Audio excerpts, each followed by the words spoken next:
Mr. Jones of the Manor Farm had locked the hen houses for the night, but was too drunk to remember to shut the pop holes. With the ring of light from his lantern dancing from side to side, he lurched across the yard, kicked off his boots at the back door, drew himself a last glass of beer from the barrel in the scullery, and made his way up to bed, where Mrs. Jones was already snoring.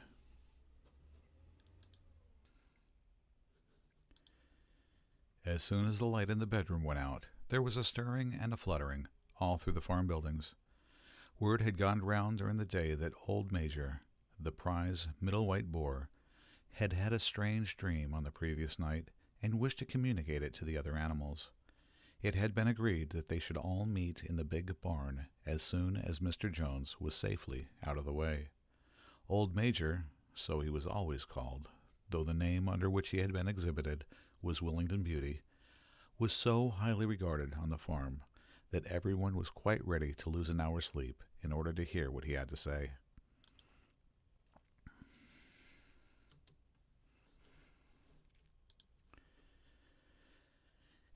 At one end of the big barn, on a sort of raised platform, Major was already ensconced on his bed of straw under a lantern which hung from a beam.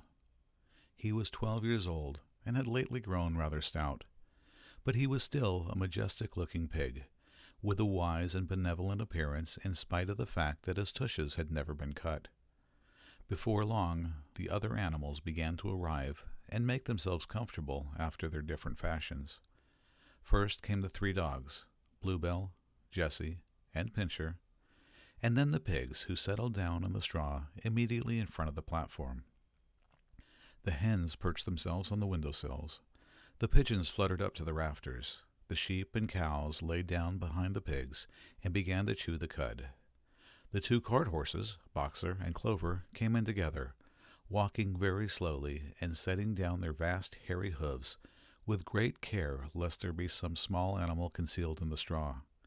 Clover was a stout, motherly mare approaching middle life, who had never quite got her figure back after her 4th foal. Boxer was an enormous beast, nearly 18 hands high, and as strong as any 2 ordinary horses put together. A white stripe down his nose gave him a somewhat stupid appearance, and in fact he was not of first-rate intelligence. But he was universally respected for his steadiness of character and tremendous powers of work. After the horses came Muriel, the white goat, and Benjamin, the donkey. Benjamin was the oldest animal on the farm, and the worst-tempered. He seldom talked, and when he did, it was usually to make some cynical remark. For instance, he would say that God had given him a tail to keep the flies off, but that he would sooner have no tail and no flies. Alone among the animals on the farm, he never laughed. If asked why, he would say that he saw nothing to laugh at. Nevertheless, without openly admitting it, he was devoted to Boxer. The 2 of them usually spent their Sundays together in the small paddock behind the orchard, grazing side by side and never speaking.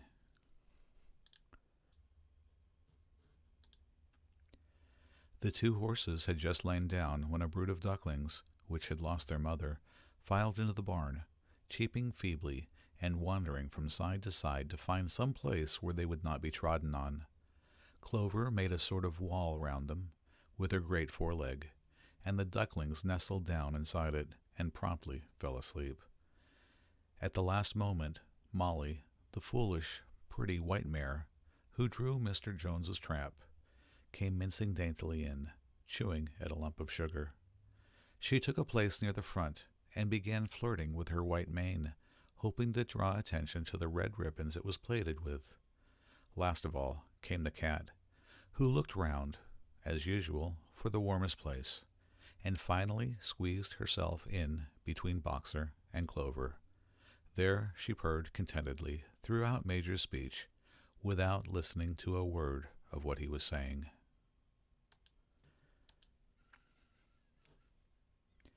All the animals were now present, except Moses, the tame raven, who slept on a perch behind the back door.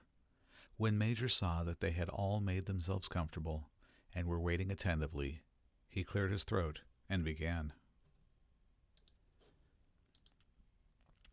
Comrades, you have heard already about the strange dream that I had last night, but I will come to the dream later. I have something else to say first. I do not think, comrades, that I shall be with you for many months longer, and before I die, I feel it my duty to pass on to you such wisdom as I have acquired. I have had a long life. I have had much time for thought as I lay alone in my stall, and I think I may say that I understand the nature of life, on this earth as well as any animal now living.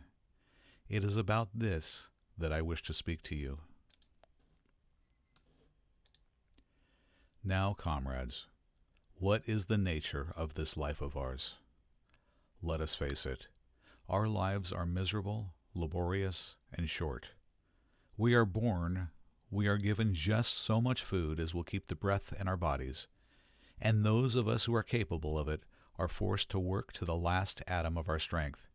And the very instant that our usefulness has come to an end, we are slaughtered with hideous cruelty. No animal in England knows the meaning of happiness or leisure after he is a year old. No animal in England is free. The life of an animal is misery and slavery. That is the plain truth. But is this simply part of the order of nature? Is it because this land of ours is so poor that it cannot afford a decent life to those who dwell upon it? No, comrades, 1,000 times no. The soil of England is fertile. Its climate is good. It is capable of affording food in abundance to an enormously greater number of animals than now inhabit it.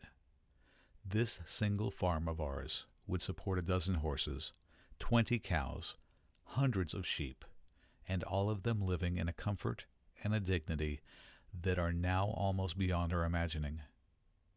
Why then do we continue in this miserable condition? Because nearly the whole of the produce of our labor is stolen from us by human beings. There, comrades, is the answer to all our problems. It is summed up in a single word: man. Man is the only real enemy we have. Remove man from the scene, and the root cause of our hunger and overwork is abolished forever. Man is the only creature that consumes without producing. He does not give milk. He does not lay eggs. He is too weak to pull the plow. He cannot run fast enough to catch rabbits. Yet he is lord of all the animals. He sets them to work. He gives back to them the bare minimum that will prevent them from starving, and the rest he keeps for himself. Our labor tills the soil. Our dung fertilizes it, and yet there is not one of us that owns more than his bare skin. You cows that I see before me, how many thousands of gallons of milk have you given during this last year? And what has happened to that milk which should have been breeding up sturdy calves? Every drop of it has gone down the throats of our enemies. And you hens, how many eggs have you laid in this last year? And how many of those eggs ever hatched into chickens? The rest have all gone to market to bring in money for Jones and his men. And you, Clover, where are those 4 foals you bore, who should have been the support and pleasure of your old age? Each was sold at a year old. You will never see one of them again. In return for your 4 confinements and all your labor in the fields, what have you ever had except your bare rations and a stall?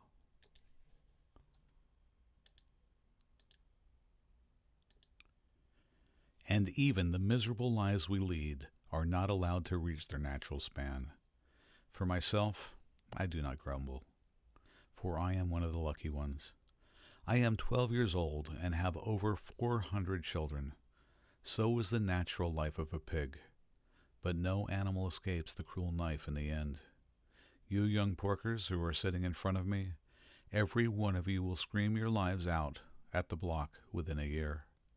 To that horror we all must come. Cows, pigs, hens, sheep, everyone. Even the horses and the dogs have no better fate. You, Boxer, the very day that those great muscles of yours lose their power, Jones will sell you to the knacker, who will cut your throat and boil you down for the foxhounds.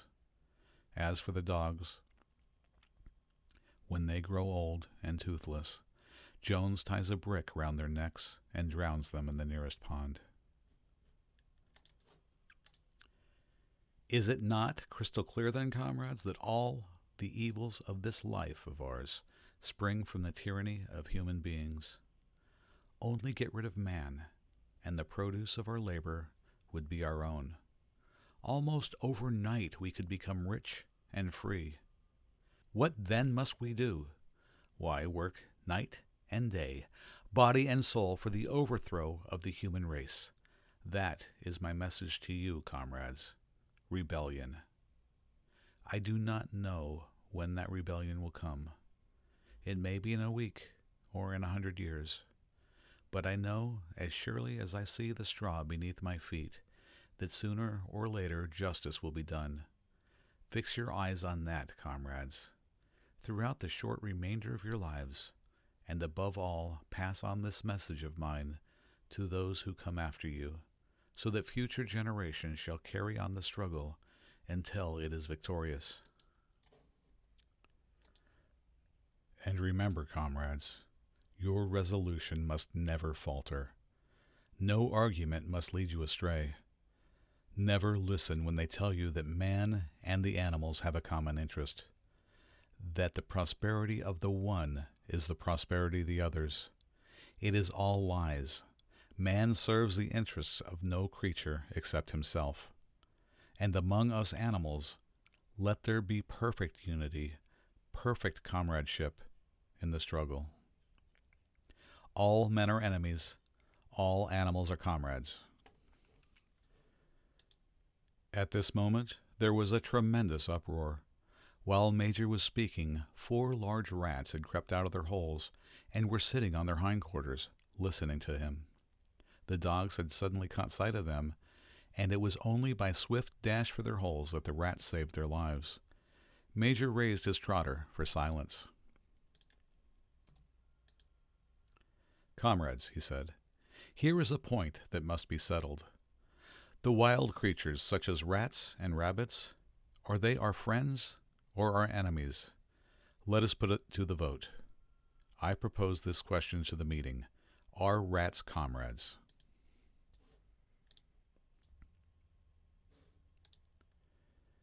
The vote was taken at once. It was agreed by an overwhelming majority that rats were comrades. There were only 4 dissidents, the 3 dogs and the cat, who was afterwards discovered to have voted on both sides. Major continued, "I have little more to say. I merely repeat, remember always your duty of enmity towards man and all his ways. Whatever goes upon 2 legs is an enemy. Whatever goes upon 4 legs or has wings is a friend. And remember also that in fighting against man, we must not come to resemble him. Even when you have conquered him, do not adopt his vices. No animal must ever live in a house, or sleep in a bed, or wear clothes, or drink alcohol, or smoke tobacco, or touch money, or engage in trade. All the habits of men are evil, and, above all, no animal must ever tyrannize over his own kind, weak or strong, clever or simple. We are all brothers. No animal must ever kill any other animal. All animals are equal."